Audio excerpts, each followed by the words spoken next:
Bienvenidas y bienvenidos a la última clase del curso. En esta clase vamos a hablar del recurso solar. En este primer video vamos a hablar del Sol, y en el próximo video vamos a hablar del Sol como recurso, del recurso solar. Así que en este primer video vamos a hablar de todas las cosas extrañas que pasan en el Sol, de los eclipses, de la radiación UV, del coronavirus y un montón de cosas. Arranquemos. ¿Cómo sabemos todo lo que sabemos del Sol o algunas cosas? ¿Cómo sabemos de qué está hecho, etcétera? Vamos a mencionar algunas de los instrumentos que son enviados al Sol para obtener información. La misión SOHO, una sonda espacial lanzada en el año 1995 por la NASA y por la Agencia Espacial Europea, por la ESA, que aún sigue en funcionamiento. Es una sonda que estudia el Sol, que está ubicada en un punto particular que se llama punto de Lagrange L1, que es un punto que queda entre la Tierra y el Sol. De allí puede observar el Sol y escoger imágenes. La misión estéreo está compuesta por dos sondas iguales, estéreo A y estéreo B. Las ondas son completamente iguales y comparten la órbita de la Tierra alrededor del Sol, pero una va adelante y la otra va como más atrasada.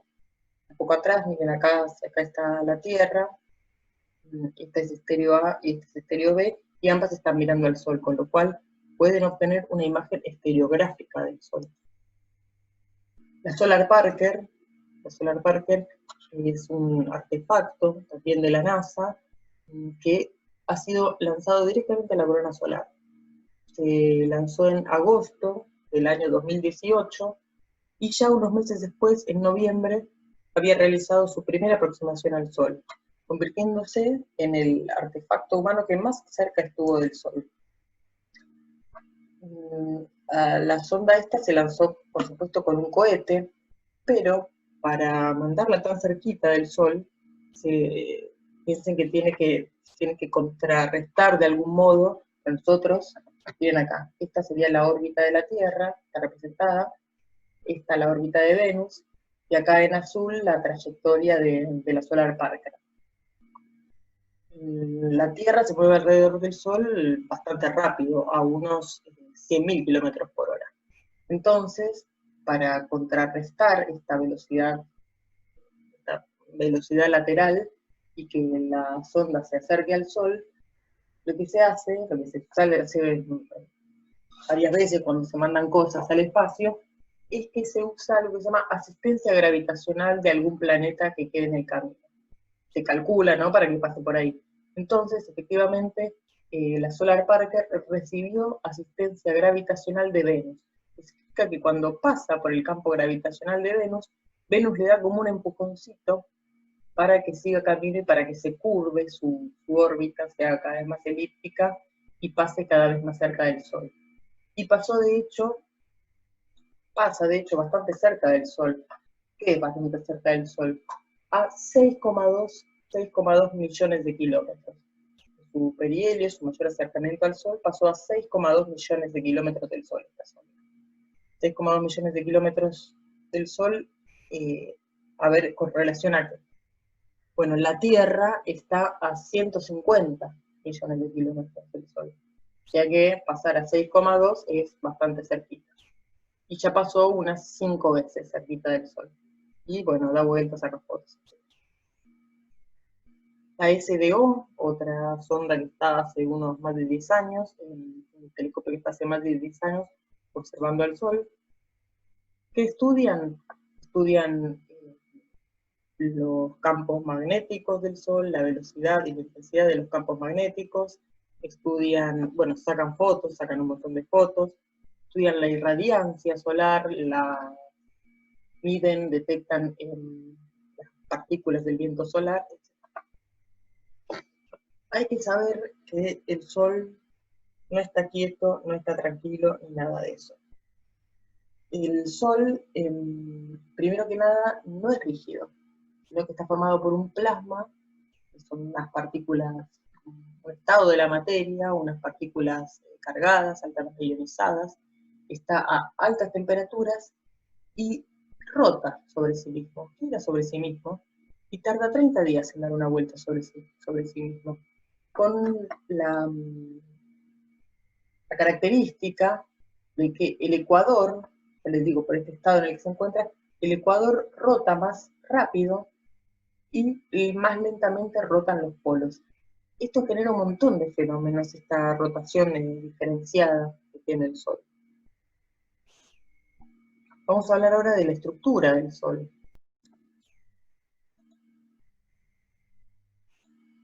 Las capas externas del Sol son la corona, empezando de afuera para adentro, la cromósfera y la fotosfera. Y la zona interior está formada por el núcleo, la zona de radiación y la zona convectiva. Es en el núcleo donde se genera toda la energía del Sol. Y cada una de estas capas tiene composiciones diferentes, ¿no? Y pasan cosas diferentes en cada una de ellas. Lo que nosotros vemos es la fotosfera, que no es la capa más externa.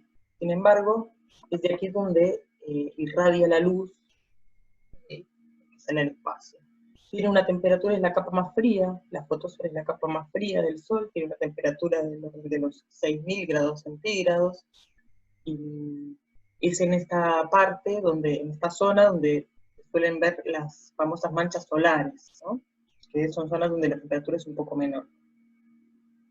Después, un poco más arriba está la cromósfera, esa capa de color rojizo, que está a una temperatura mucho más alta que la fotosfera, miles de grados, y es menos densa.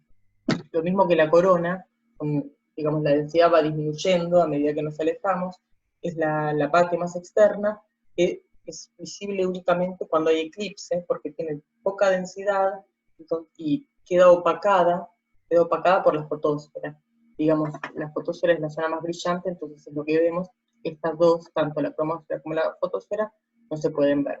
Solo cuando en un eclipse de sol, donde la luna tapa justamente la parte más brillante del Sol y podemos ver la corona solar. O con algún instrumento adecuado, con un coronógrafo, instrumento justamente para estudiar la corona del Sol, que tapan la fotosfera y permiten ver las capas más externas. Miren entonces la temperatura. La corona del Sol está a una temperatura increíblemente alta, tremendamente alta, del orden de los millones de grados, 1 millón de grados centígrados. Después la cromósfera, que dije 30.000 grados centígrados, acá dice 10.000 grados centígrados, y por debajo la fotosfera, que es la parte que vemos, con sus humildes 6.000 grados centígrados. Acá en esta imagen es una imagen tomada en un eclipse, donde se puede ver justamente la corona solar. Y es en estas capas, en las capas superficiales, corona, cromósfera y fotosfera, donde ocurre la acción solar, donde pasan un montón de eventos, donde ocurre lo que se llama actividad solar. Esta actividad solar está fuertemente ligada al campo magnético, a los campos magnéticos del Sol. Piensen que el Sol tiene un campo magnético, ¿no? Y está formado, el Sol, como ya dijimos, no es sólido, sino que está formado por plasma, tiene plasma, que es un gas caliente, muy altamente ionizado, es decir, con partículas cargadas, y que a su vez se está moviendo. Entonces, una partícula cargada en un campo magnético que se mueve, es a su vez operan sobre ella fuerzas, y eso es lo que pasa en la superficie del Sol. Hay plasma que se está moviendo, hay partículas cargadas que se están moviendo, entonces los campos magnéticos se enredan, se retuercen, generan fuerzas muy fuertes, muy intensas. De esta manera surgen las distintas manifestaciones de la actividad solar, que pueden ser manchas solares, bucles coronales, fulguraciones o llamaradas, o eyecciones y erupciones de masa coronal, conocidas como CME, y bueno, otro tipo de fenómenos. que les decía. Este es el campo magnético del Sol. El campo magnético del Sol. Si el Sol estuviese quieto, el campo magnético del Sol estaría así tranquilo, o si no es quieto en el sentido de que si no estaría moviéndose su superficie.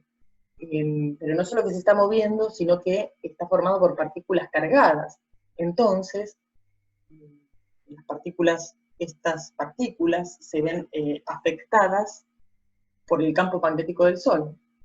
Luego el campo magnético en la superficie no va a estar así todo tranquilito, sino más bien lo que pasa es esto, ¿no? Acá se ven las líneas, en blanco las líneas de campo magnético del Sol, que ya les digo, si no hubiese nada cargado, el campo magnético no te hace nada. O sea, un campo magnético, como el que puede generar un imán, no le hace nada a una partícula que no esté cargada o en movimiento. No se ve afectado, del mismo modo que el campo gravitatorio no le hace nada a algo que no tiene masa. Pero justamente en la superficie del Sol está formada por plasma que se está moviendo, entonces ocurre esto, el campo magnético se va enredando, se va retorciendo, hay lugares en donde de la superficie donde se pone muy, muy intenso, y se generan un montón de fenómenos de los que mencioné recién. Algunos de ellos son las llamaradas solares, que son liberaciones muy intensas y rápidas de radiación electromagnética que ocurren en la cromosfera del Sol, liberan mucha radiación al espacio. De hecho, si las llamaradas son muy intensas, la radiación puede llegar a interferir con nuestras comunicaciones o con nuestros sistemas eléctricos.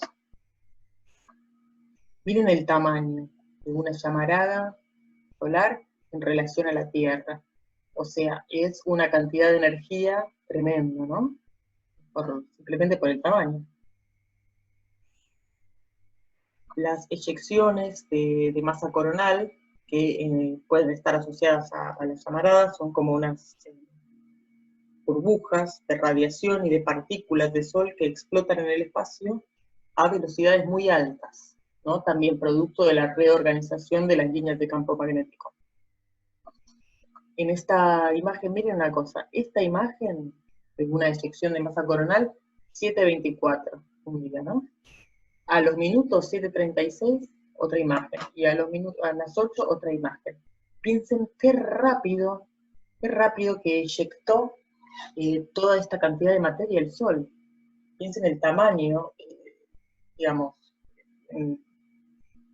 comparado con la Tierra, y todo esto ocurrió, nada, en media hora. En media hora el Sol lanzó un montón de partículas. Las manchas solares son esas áreas oscuras que aparecen en la fotosfera. Parecen oscuras porque son un poco más fríos, están un poco más frías que el resto de la superficie del Sol, y están más frías porque justamente en esas zonas el campo magnético es súper, súper intenso, que generan estos retorcimientos, etcétera, líneas de campo que salen y entran, salen de una mancha y entran en la otra, donde se pone muy intenso el campo magnético y no permite que el calor que quiere salir de adentro del Sol, no permite que salga, entonces que llegue a la superficie. Entonces se enfrían. Las manchas solares pueden durar desde un rato hasta unos meses. Miren acá un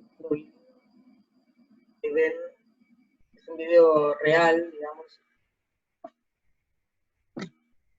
con imágenes reales, pero sí, no es una animación. Inyecciones de masa coronal y llamaradas son explosiones que ocurren en el Sol. A veces ocurren juntas, pero no son lo mismo. Las llamaradas son explosiones de rayos X y de energía,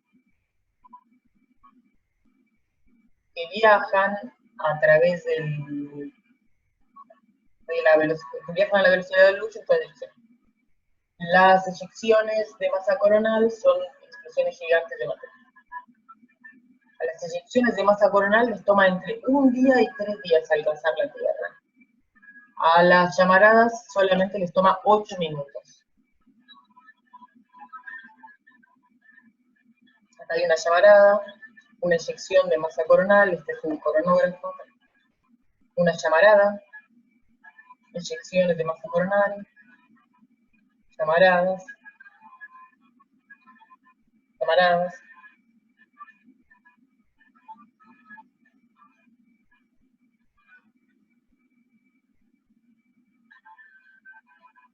Ahí se ve una eyección de masa coronal. Ambas cosas pueden pasar juntas o no. El cambio de color se debe al cambio de la longitud de onda en el que se está registrando el evento.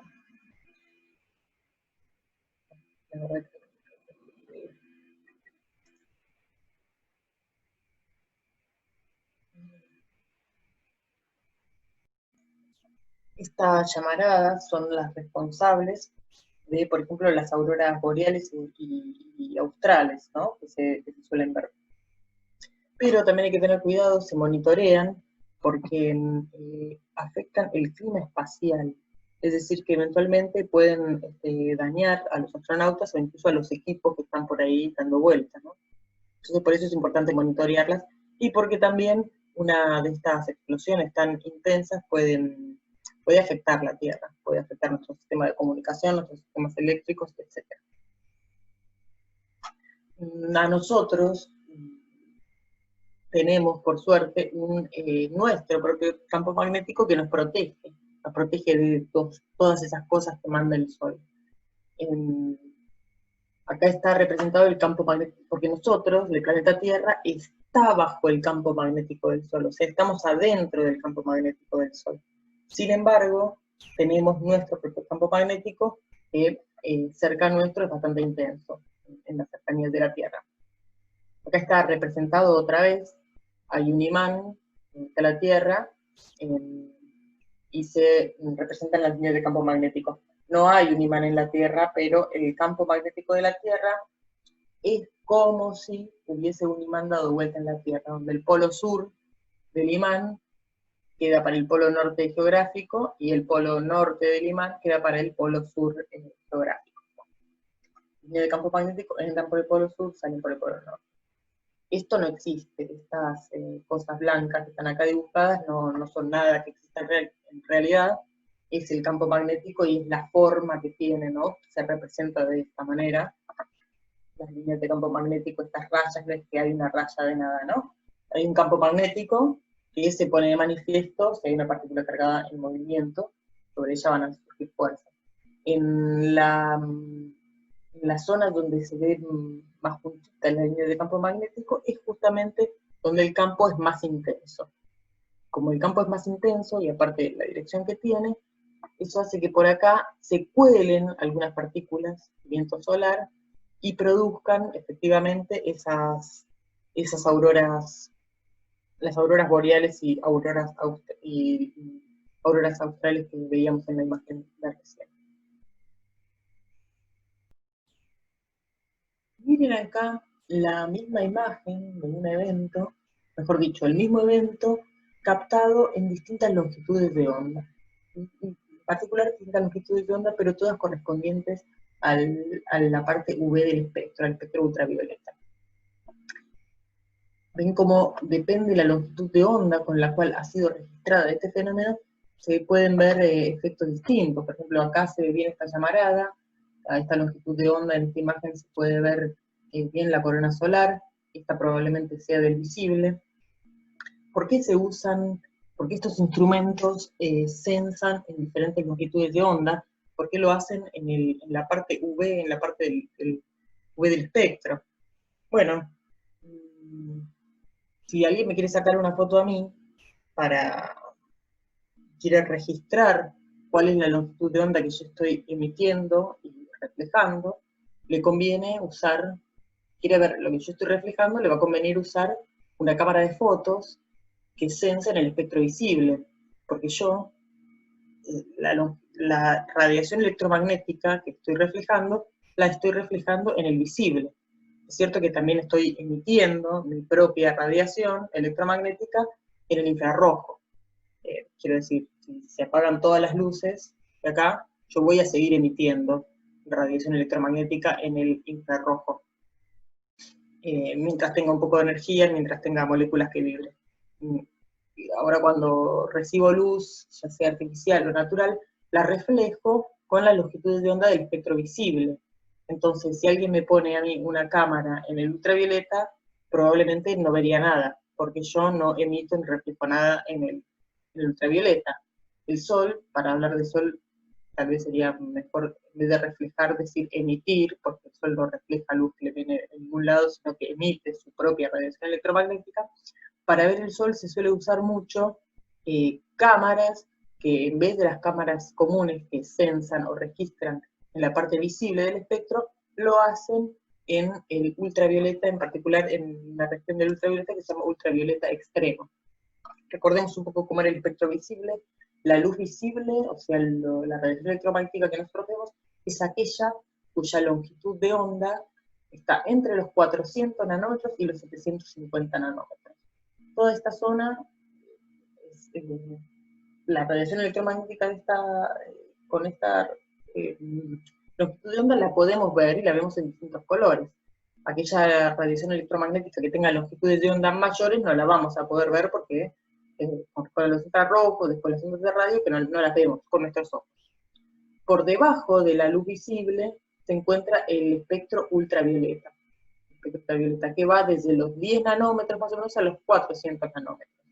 El ultravioleta extremo es una parte del ultravioleta que corresponde abarca desde los 10 nanómetros hasta los más o menos 100 nanómetros.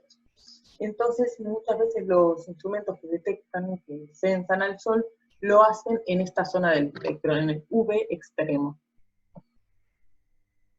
Y de hecho miran en distintos canales del UV extremo porque pasan distintas cosas. Algunas cosas las que emite el sol las emite a, qué sé yo, 13 nanómetros, otras las emite a los 20 nanómetros, a los 100 nanómetros. Por eso, como pasan muchas cosas en esa parte del espectro, se utilizan instrumentos. Por ejemplo, acá hay dos imágenes del sol, si bien no es la imagen como vimos anterior, está tomada por un instrumento que detecta luz, sensa o registra a los 195 Armstrong, o sea, 19,5 nanómetros. Una imagen tomada por la sonda exterior. Y esta imagen está tomada a los 17 nanómetros. Bueno, como vimos recién, ambas imágenes corresponden a la zona del UV extremo, ¿no? También lo que se suele hacer es componer una imagen asignándole un color a distintas longitudes de onda, ¿no? En este caso a distintas temperaturas. Entonces, esta imagen compuesta con información de la sonda SOHO, le asigna, por ejemplo, en el color azul, en el color azul, acá están representados, bueno, elementos, hierro, que está a 1.000.000 de grados Celsius. En el amarillo pusieron las partes que tienen hierro, que están a 1,5 millones de grados. Y en el rojo, lo que está a 2,5 millones de grados, para que se pueda ver de esta forma. Si hubieran elegido otros colores, si en vez de ponerle rojo, amarillo y azul, le hubieran puesto verde, no sé qué y no sé cuánto, nosotros esta imagen la estaríamos viendo de otro color. O sea que hay que prestar atención cuando uno ve estas imágenes, se las quiere analizar, si son composiciones, si son imágenes tomadas a qué longitud de onda, porque dan información distinta. Estas imágenes que nosotros veíamos en el ultravioleta extremo no se ven a simple vista. No se ven a simple vista. Nos está dando información de lo que emite el sol a esta longitud de onda. Y no nos está dando información de lo que emite el sol, qué sé yo, en el espectro visible, en el infrarrojo, etc. Esto se hace, digamos, esta práctica no es solo para las sondas que estudian el sol, sino también para todos los telescopios. Por ejemplo, esta foto del telescopio espacial Hubble, que está fotografiando un cúmulo de estrellas. Esta es la misma imagen que está tomada en a la izquierda de la imagen luz visible, o sea, esto en la parte del espectro visible, y esta parte en el infrarrojo. Entonces, acá obtenemos la información de lo que está pasando, de las cosas que están casi emitiendo, absorbiendo, bueno, en este caso de un cúmulo, por ahí no es solo luz que emiten, sino que, en fin, de la luz que llega, sea como sea la luz que llega de ahí, en el espectro visible. Y esta otra imagen nos indica qué está pasando, qué fenómenos están ocurriendo en el infrarrojo.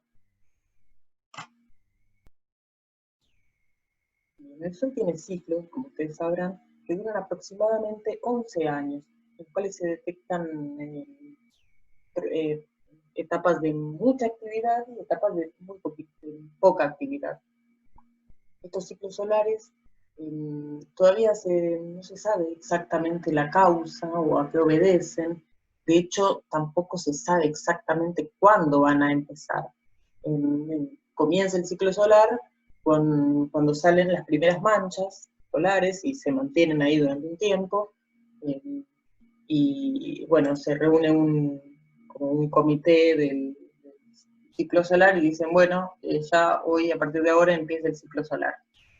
Una cosa así. Miren esta imagen, acá evidentemente en un máximo solar, captado en abril del 2014, y acá, tranquilo, un mínimo solar en diciembre del 2019. El máximo solar, el próximo máximo solar, está previsto para 2025.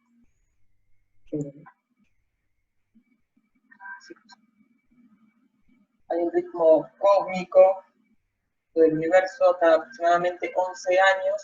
El campo magnético del Sol se invierte. Polo norte y polo sur cambian de lugar. Esto causa que el Sol tenga etapas de baja y alta actividad. Se conocen como mínimos solares y máximos solares.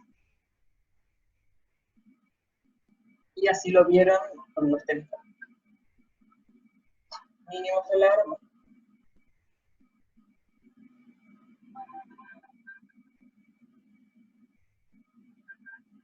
la fotosfera, en el máximo solar, un montón de manchas solares, estas cositas son las manchas solares. En el campo magnético, tranquilo, es un desastre, acá súper intenso, estas rayas de campo magnético, mucha actividad. La corona, estos bucles. Se ven distinto color porque justamente está centrado en distintas partes del espectro.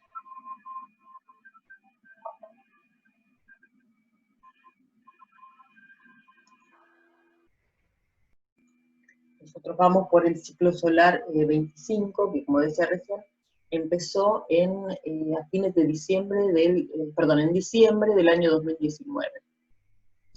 O sea que estamos como arrancando el ciclo solar y yo les digo, va a ser máximo la actividad solar va a ser máxima en el 2025.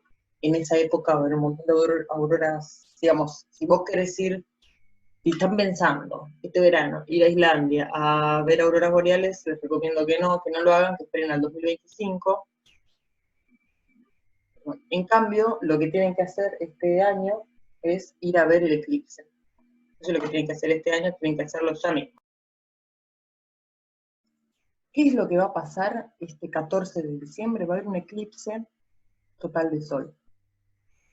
Hay dos tipos de eclipses. Hay eclipses de luna, que es lo que ocurre cuando la sombra de la Tierra oscurece a la luna, la tapa. A medida que la luna va transitando su órbita alrededor de la Tierra, cuando la Tierra está alineada, en este sentido, Sol, Tierra, Luna, se establece un cono la Tierra hace un cono de sombra y cae sobre la Luna, entonces a medida que la Luna avanza lo va tapando. Eso es lo que se llama un eclipse de luna. Después los eclipses, el otro tipo de eclipses son los eclipses de Sol, que son aquellos que ocurren cuando es la Luna la que proyecta, digamos, un cono de sombra sobre la Tierra.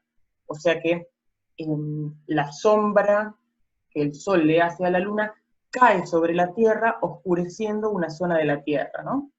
Entonces, lo que pasa es que la Luna, a medida que va pasando en su órbita, tapa el Sol.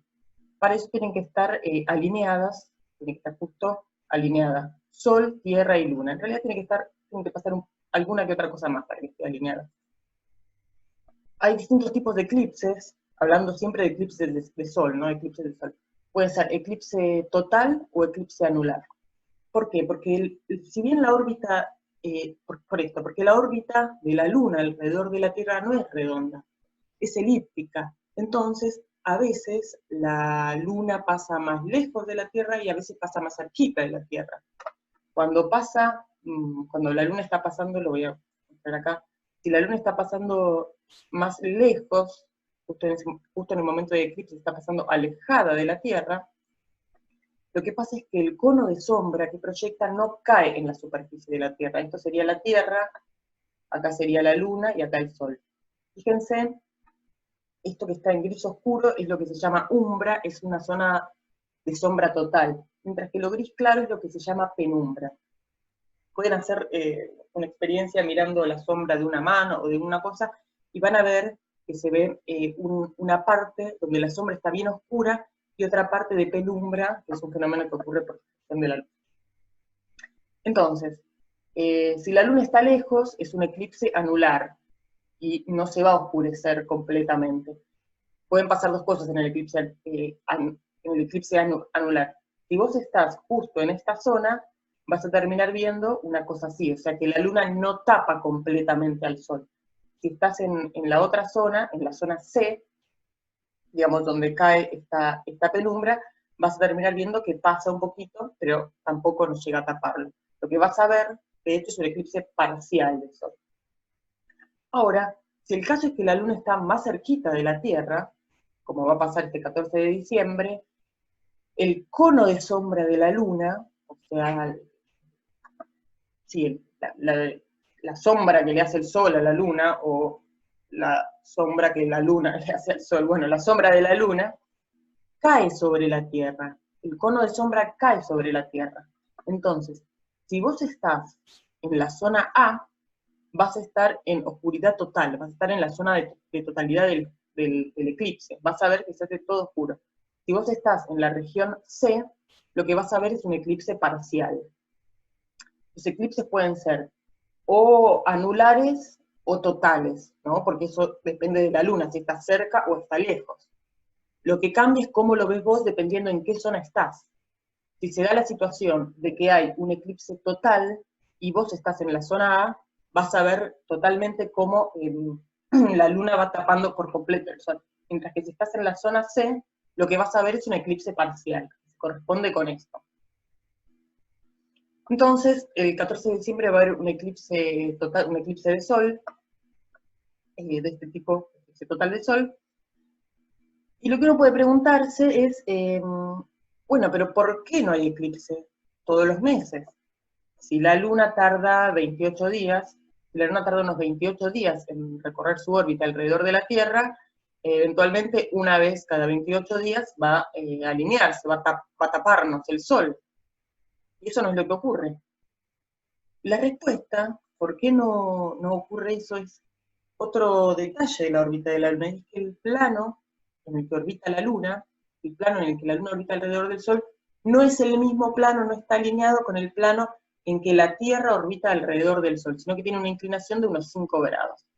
A ver si podemos verlo. Aquí.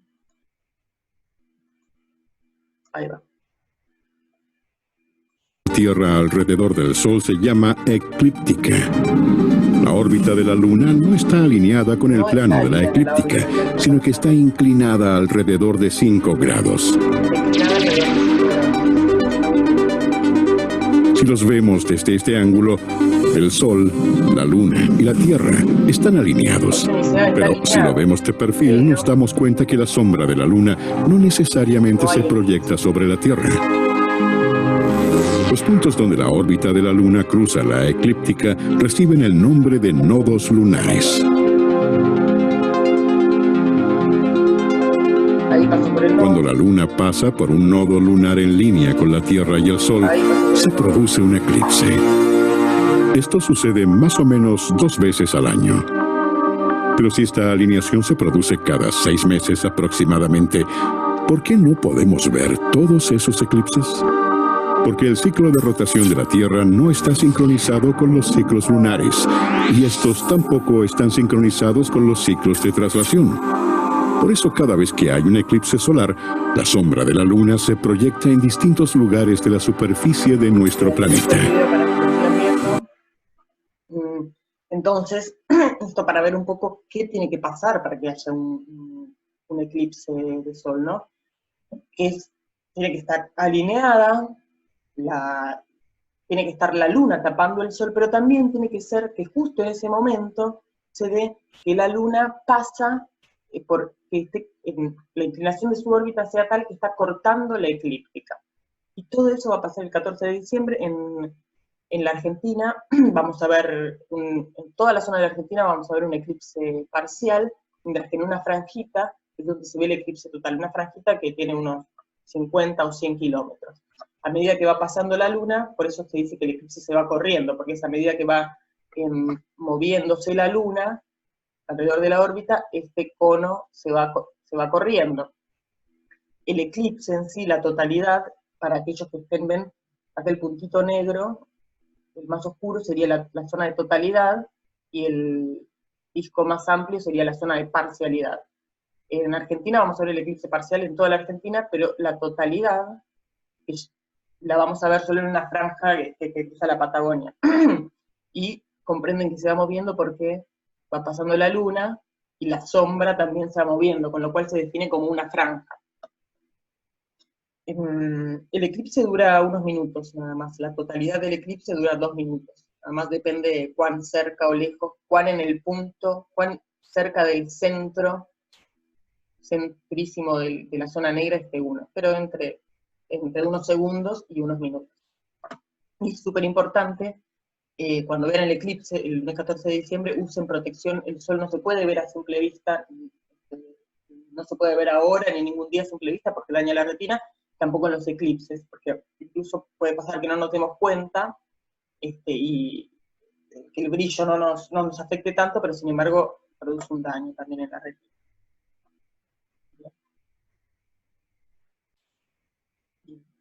Última cosa que vamos a ver en esta parte, tiene que ver con las estaciones del año y el movimiento, la trayectoria aparente del Sol. El hecho de que son fenómenos como súper cotidianos, su explicación a veces requiere de cierta reflexión. El hecho de que hay estaciones del año, el hecho de que la altura que alcanza el Sol todos los días no es la misma, el Sol tampoco no sale todos los días por el mismo lugar, no alcanza la misma altura en las distintas. ¿Por qué no alcanza la misma altura? No sé si se pusieron a pensar acá que en el Ecuador, que en la Antártida. Bien. Van a tener que hacer, antes de hablar sobre esto, les voy a decir que les anticipo que van a tener que hacer una actividad sobre esto, una encuesta, en la que van a tener que preguntarle a sus seres queridos ¿por qué existen las estaciones del año? ¿Por qué a veces es verano, después es verano, invierno, verano, otoño, invierno, primavera, etcétera? ¿Por qué se van transcurriendo las estaciones del año? Y les apuesto a que van a encontrar, si ustedes le preguntan a 10 personas, van a encontrar un resultado distinto de 0 de alguien que les diga, y bueno, porque la órbita de la Tierra es elíptica. Entonces, cuando la Tierra pasa más cerca del Sol, hace más calorcito, es verano. Cuando la Tierra pasa más lejos del Sol, es invierno. Hagan esta prueba.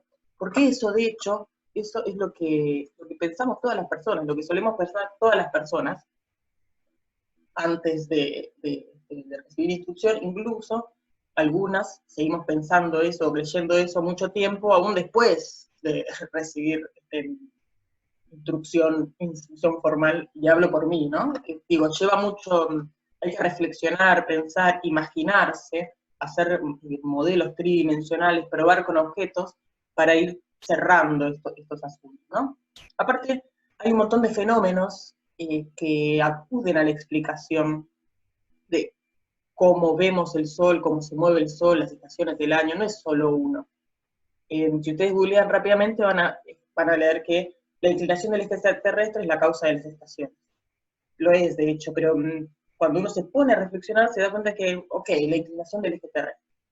Pero hay muchas maneras de inclinarse el eje terrestre. Es lo que vamos a ver ahora.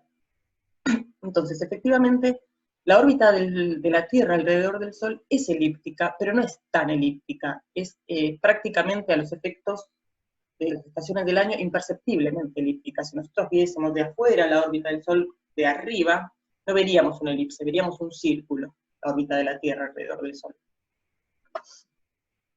Lo que pasa es que, fíjense, estas representaciones, por ejemplo, que no están para nada a escala, suelen exagerar la elipticidad de la órbita, entonces nos va quedando a lo largo de los años esa idea, ¿no? De que como la órbita es superelíptica, y qué sé yo.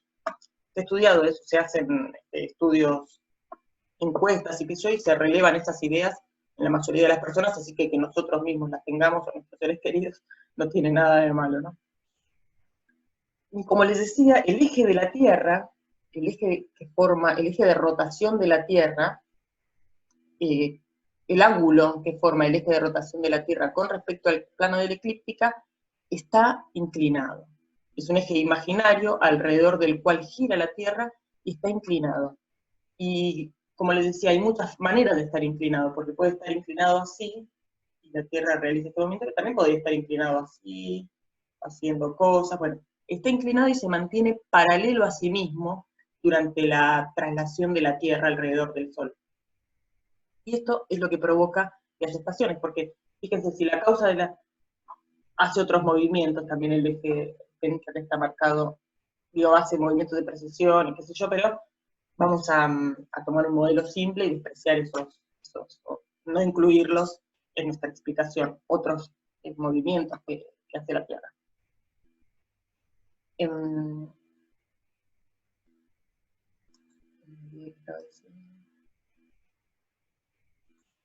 Entonces, una cosa que nos ayuda a entender por qué ocurren las estaciones del año tiene que ver con qué pasa a medida que la Tierra va cambiando, cómo le va dando la luz del Sol. El Sol está tan lejos nuestro que podemos considerar que los rayos que llegan al Sol llegan de forma paralela a la Tierra. Entonces miren este detalle.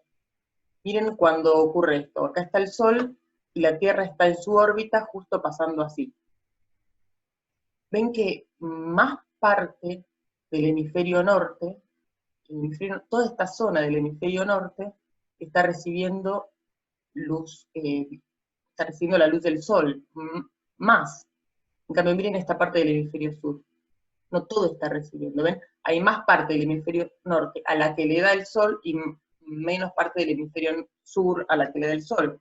Por eso ocurre que durante el hemisferio norte, en esta circunstancia, va a ser verano, y lo contrario en el hemisferio sur. Les decía que para poder comprender estos fenómenos,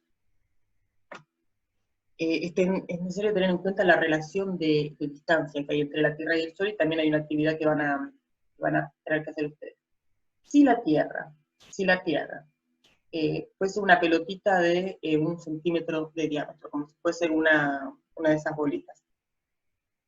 Imagínense la Tierra, yo la proyecto como una pelotita así de 1 centímetro de diámetro. ¿Qué tamaño tiene el Sol? ¿Qué tamaño tiene el Sol? Sería una pelota de 1 metro, aproximadamente, ¿no? Aproximadamente, para darnos una idea. Una pelota de 1 metro, o sea, bastante grande. ¿Y a qué distancia estaría de mi bolita, que es la Tierra? ¿A qué distancia estaría esa pelota de 1 metro que es el Sol? Bueno, estaría como a unos 200 metros, como a 2 cuadras. O sea, no cabe en mi casa. Si la Tierra es, sabemos que la Tierra no es plana, pero justo tengo esto acá. Si la Tierra es esto, esta pelotita, el Sol no cabe en mi casa. Por eso muchas de las representaciones que vemos habitualmente no están a escala, lo cual está bien que no estén a escala, pero el problema es que muchas veces no nos avisan que no están a escala esas representaciones. Pero cuando uno mira las imágenes, tiene que tener en cuenta esto. Entonces, volvamos a esta imagen, pensemos, arranquemos acá, está la Tierra, es verano, ¿no? Y este es el Sol. Acá, verano, verano en el hemisferio norte, el sol da más de lleno sobre el hemisferio norte, da más sobre el hemisferio norte, entonces es verano en el hemisferio norte. Más, incluso, fíjense, no solo que es verano en el hemisferio norte, sino que en el polo norte, justamente, siempre va a ser de día, no va a llegar a hacerse de noche. Va a ir, sigue rotando sobre sí misma y a la vez se traslada la Tierra, hasta que va a llegar un momento en que va a dar igual sobre el hemisferio norte que sobre el hemisferio sur. En ese momento, en los equinoccios, va a ocurrir que el día tenga la misma cantidad de horas, el día que la noche, y dure lo mismo tanto en el hemisferio norte que en el hemisferio sur. Después va a seguir, y ya cada vez se va acercando el hemisferio sur, al que le va a recibir más radiación, entonces se va a hacer verano en el hemisferio sur. De hecho, por ejemplo, en el polo sur va a ser siempre de día, porque no va a llegar a oscurecerse a medida que no va a llegar, o sea, no va a llegar la sombra del sol, por decirlo de alguna manera, a medida que va rotando la Tierra. Bueno, va a seguir así, después ya va a empezar a ponerse parejo otra vez, y así sucesivamente. Los días estos en que están marcados acá son en que el día, en que el sol da igual en los dos hemisferios, digamos, porque ya no está diferenciado el eje de rotación. Así se nota que la parte del polo norte, el sol le da más al polo norte, pero cuando está así, en los equinoccios, le da igual al polo norte, no quiere decir hemisferio norte, le da igual al hemisferio norte que al hemisferio sur. Entonces, esos días son los equinoccios. Y los días extremos, donde el sol da muchísimo más, justo lo máximo sobre el hemisferio sur, o sobre el hemisferio norte, son los solsticios. Bien, hagan la prueba, pregúntenle a sus seres queridos, y a ver qué les dicen, y luego en la actividad que les proponemos van a tener que explicarlo a ustedes.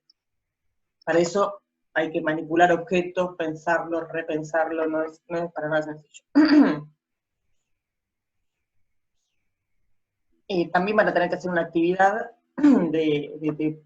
sobre estas relaciones de distancia entre la Tierra y el Sol, ¿no? Que también siempre pensamos, porque vemos en los dibujos, acá la Tierra y acá el Sol, qué sé yo, sin embargo, es asombrosamente mayor a lo que uno piensa. La distancia que hay entre el Sol y la Tierra, ¿no?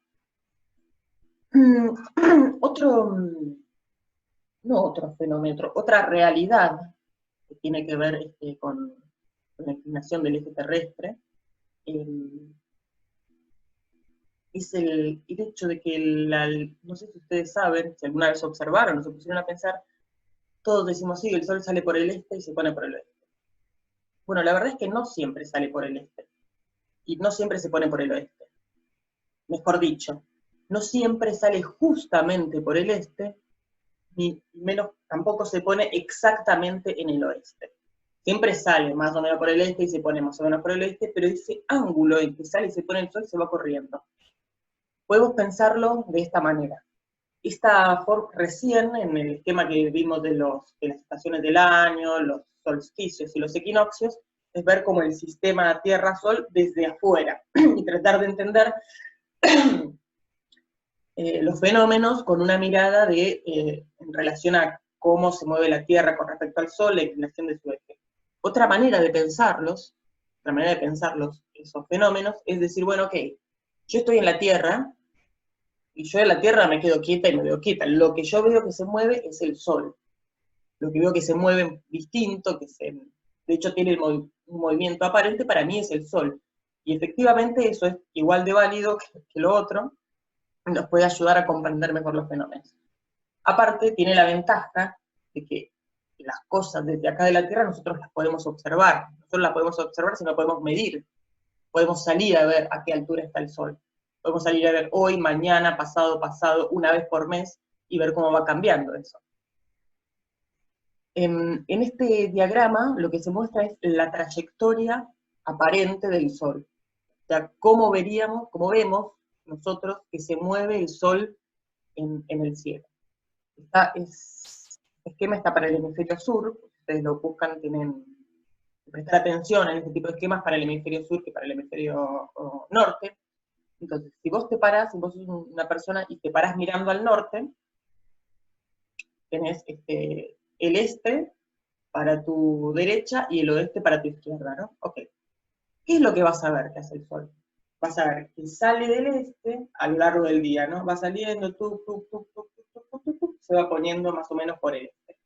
Y hace una trayectoria que tiene estas formas, más o menos. Acá están marcadas las trayectorias para 3 días distintos, 3 días especiales que son los solsticios y los equinoccios, serían 4 días. Empecemos un día, por ejemplo, hoy, que es 14 de diciembre. 14 de diciembre estamos casi llegando al solsticio. El solsticio, ahora les voy a mostrar que es, el día del 21 de diciembre, lo que va a ocurrir es que el Sol, bueno, va a salir por el este, va a llegar a su altura, sale por el este, llega a su altura máxima y se vuelve a poner. Pero justamente, como el solsticio no sale por el este, sale, de hecho, perdón, acá estoy diciendo mal, no sale por el este, justo. El este sería que sale acá. Sale como más atrás del este. El día del solsticio, de hecho, es el día que más atrás sale. Sale súper atrás, entonces recorre una gran trayectoria y se pone otra vez más atrás que el oeste. Ese es el día del solsticio, el día que de más atrás sale, o sea, del este más para el sur sale, recorre la mayor trayectoria, digamos, en el cielo, por eso es el día que más horas de luz tenemos, taca, alcanza el mediodía, su altura máxima, que es la máxima altura que va a alcanzar de todos los días, y se vuelve a poner. Eso pasa el 21 de diciembre.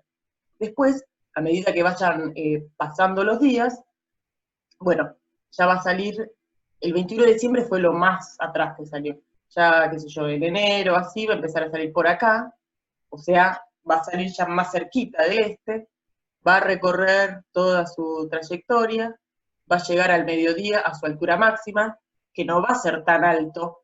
Su altura máxima sale así, por ejemplo, al mediodía llega a la altura máxima, y sigue bajando.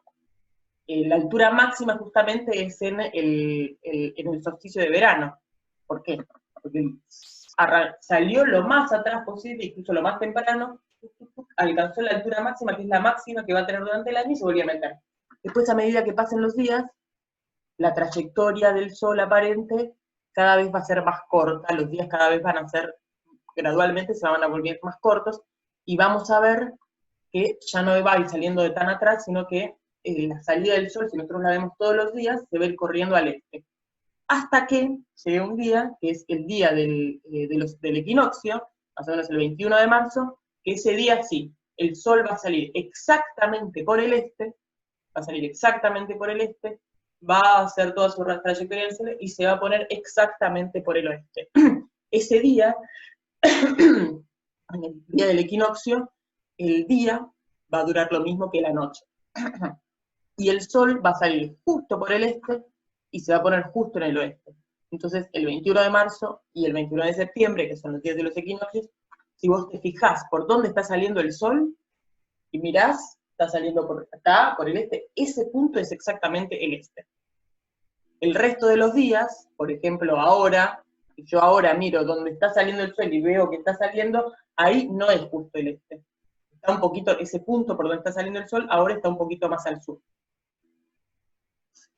Bien.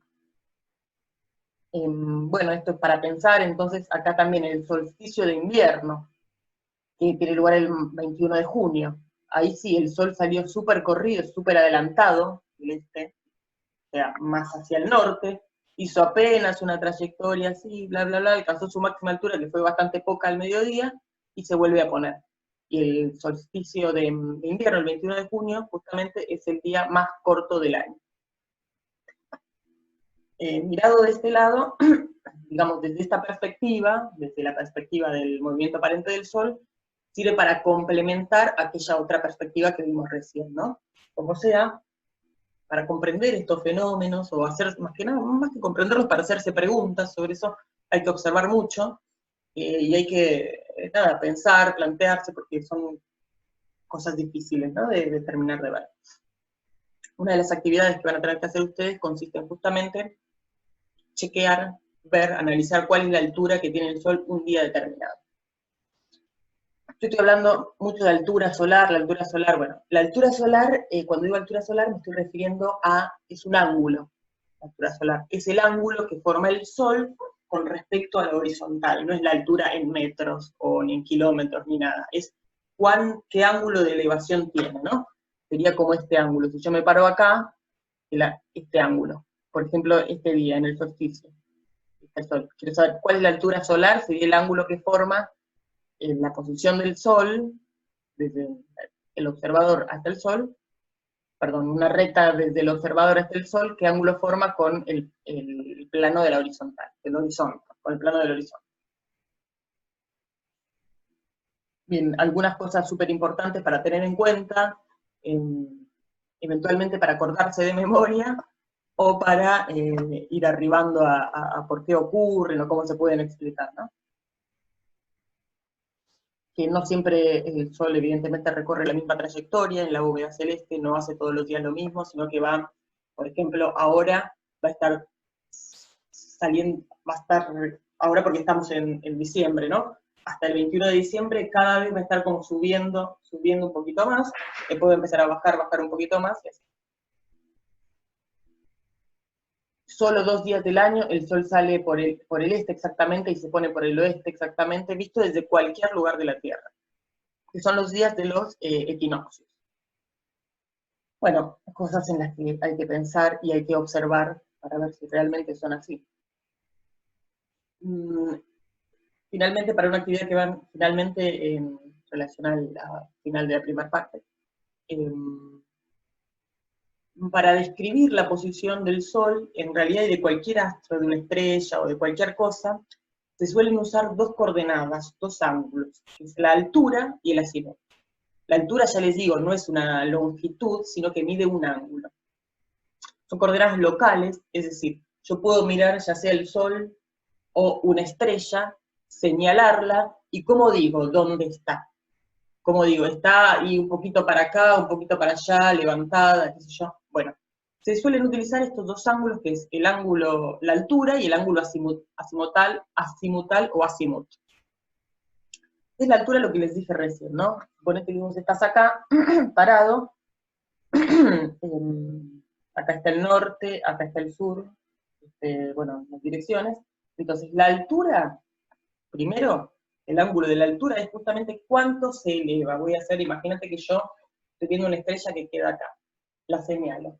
Cuánto se eleva este ángulo de elevación es justamente la altura que tenga esa estrella. Después, el azimut es, si bien hay distintas convenciones, lo que nos dice es cuánto se corre del norte. Por ejemplo, si acá yo estoy señalando el norte, y la estrella está ahí, este ángulo que se corre del norte es el azimut. Para el azimut o ángulo azimutal hay distintas convenciones.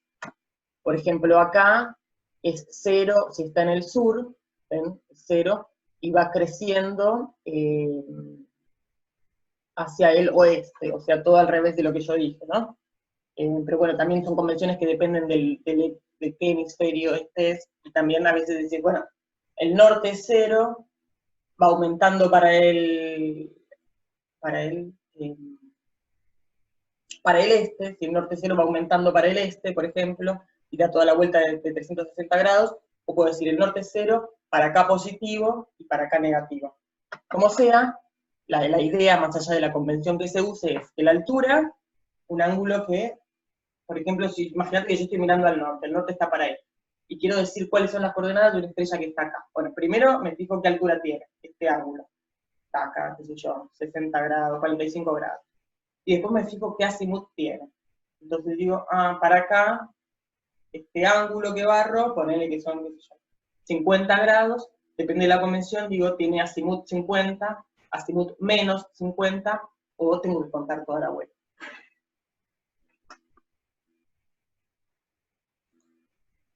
Acá otra manera de verlo, los mismos ángulos. Ven, a ver acá cómo está tomado. Por ejemplo, acá, si acá algo que apunta al norte, acá era más bien lo que yo decía, tiene un ángulo de azimut 0. Si está en la dirección norte, tiene algo de azimut cero. Por ende, acá es el norte. Si está al este, va a tener azimut 90 grados. Si está al sur, va a tener azimut 180 grados y así sucesivamente, ¿no? O sea, un objeto, según esta convención, un objeto que esté, por ejemplo, si este es el norte, está en esta franja, va a tener ángulo azimutal 0. Ponele que está elevado a un ángulo de 45 grados, tiene una altura de 45 grados y azimut 0. Entonces se usan estas coordenadas azimut y altura para ubicar o caracterizar la trayectoria de los astros en el cielo o del Sol, o muchas veces ustedes van a escuchar, va a pasar la Estación Espacial Internacional y va a tener una altura de 70 grados, de 80 grados. Eso es copado, que tenga alturas grandes, cercanas a 90, porque significa que 90 es justo que esté encima de la cabeza, es lo que se llama el cenit. 90, algo tiene altura 90, de 90 grados de altura, si vos mirás y lo tenés justo sobre la cabeza. Y está bueno para observar, ¿no? No muy bueno porque el cuello te queda así, pero es muy observable alguna cosa que se encuentra, que tiene una altura de 90 grados. Después, de repente, si hay un planeta o algo que uno quiere ver y la altura que tiene es 30 grados, y tenés que tener un horizonte muy despejado para poder observarlo. Por eso a veces sale una re buena pasada de la Estación Espacial Internacional, porque tiene 82 grados de altura. Eso significa que más o menos todo lo vamos a poder ver. Digo por la posición en la que se encuentra, después aparte que brillo tiene. Bien, entre las actividades que ustedes van a tener que hacer, les decía, es construir, hacerse un diagrama solar. ¿Qué es un diagrama solar? Tienen que entrar a esta página, ingresar los datos de la latitud a la que se encuentren, la longitud, el uso horario, y después tienen que setear un par de cosas que te preguntan. ¿Querés que te grafique 30 o 31 días? ¿Querés que te grafique solo un día? ¿Querés que te grafique qué sé yo? Entras a la página, pones clic, clic, clic, y te hace un diagrama solar. ¿Qué es un diagrama solar? Es esto que está acá. ¿Qué es esto que está acá? Es un gráfico que muestra la trayectoria aparente del Sol para un día en la latitud y longitud que vos elegiste. Porque eso está claro, que el Sol no tiene la misma trayectoria, no alcanza la misma altura, no sale por el mismo lado en los distintos lugares. Digo, va a depender de dónde nos encontremos geográficamente. Entonces yo acá ingresé la latitud y la longitud de Luján, con uso horario -3, que es el uso horario nuestro. Los usos horarios se cuentan 0 en Greenwich, tienen 15 grados como de amplitud cada uso, y van aumentando para un lado, y, o sea, positivo, +1, +2, +3 para un llado, para nuestro lado, y -1, -2, -3 para el otro lado, etc. 15 o 30 grados, no importa, nosotros somos el uso horario -3. Miren qué vemos acá. Acá dice solar azimut, o sea, el ángulo azimutal. Y acá la elevación del Sol, o sea, la altura. Azimut 0 es justamente cuando el Sol está al norte. Azimut 0 es mirando al norte. Fíjense, acá, y 120 grados de azimut. Por ejemplo, a las 5 de la mañana, ¿esto para qué día es? Para el día... Bueno, no me acuerdo, me parece que es para el 1 de... No, tenés que poner para qué día lo querés. Yo creo que lo puse para el 1 de diciembre, ahora no me acuerdo. ¿A qué hora salió el Sol ese día, 1 de diciembre? Bueno, a las 5 AM. ¿Y por dónde salió? Dice azimut 120. A ver, pensemos. 120, según esta convención, si el norte es 0, 90 grados sería el este, 180 sería el sur, no salió del sur, sino que salió del este, 90, 120, 30 grados más atrás. O sea, no salió justo por el este. Yo estoy mirando al norte, el Sol no salió justo por el este, sino que salió 30 grados más atrás. Ok, así estaba a las 5 de la mañana. Después fue aumentando su altura, fue aumentando, o sea, acá estaba a altura 0. Cada vez más alto, y va cambiando ambas cosas. su altura a la vez que su azimut.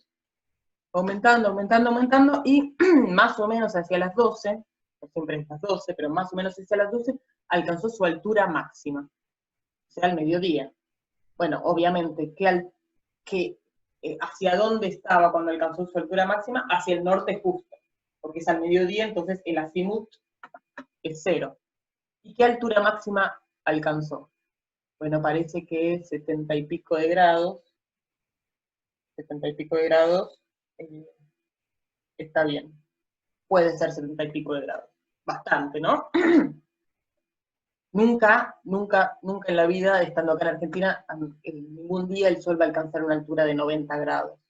O sea, nunca va a estar justo encima de nuestras cabezas porque es lo que nos toca, por suerte o desgracia, me parece más bien por suerte, la latitud a la que estamos. Entonces alcanzó su altura máxima a las 12 del mediodía y después disminuye, ven, por ejemplo, ya a las 3 de la tarde, la elevación era de 50 grados, se ha formado un ángulo de 50 grados. ¿Y a cuánto estaba del este? Bueno, estaba más o menos, qué sé yo, a ver si se ve, casi en el este. De hecho, podemos ver cuándo estaba justo, perdón, en el oeste. Cuándo estaba exactamente en el oeste el sol, y me fijo acá menos 90 grados, que vendría a ser el oeste, taca, taca, taca, bueno, entre las 3 y las 4 de la tarde. O sea, si yo miraba al sol a las 3 y 4 de la tarde, la dirección donde estaba el sol formaba con respecto al norte era justo el este. Y después se pasó un poquito más hasta ir a ponerse un poco más atrás del oeste. Mira, hay una actividad que van a tener que hacer, van a tener que hacerse su propia carta astral, digo, su propio diagrama solar, para un día que ustedes elijan y una fecha que ustedes elijan y analizarlo un poco. También, si vos le pones que te haga para varios días, te hace esto. Entonces te grafica desde, miren, el 21 de junio, cómo va a ser, va a salir a los 60 grados el sol, o sea, más cerquita, va a alcanzar esta módica altura solar de 30 grados, lo más alto que va a estar es 30 grados del horizonte y así. 21 de junio, recuerden que es solsticio de invierno. Así va a llegar al, bueno, va pasando, pasando, pasando, hasta que llega al solsticio de verano, que es, estamos bastante cerca nosotros del solsticio de verano, porque es el 21 de diciembre, de esta forma. Bien. A ver. Y creo que aquí llegamos al fin de la primera parte. En el próximo video vamos a hablar de la energía solar, de la generación de energía solar.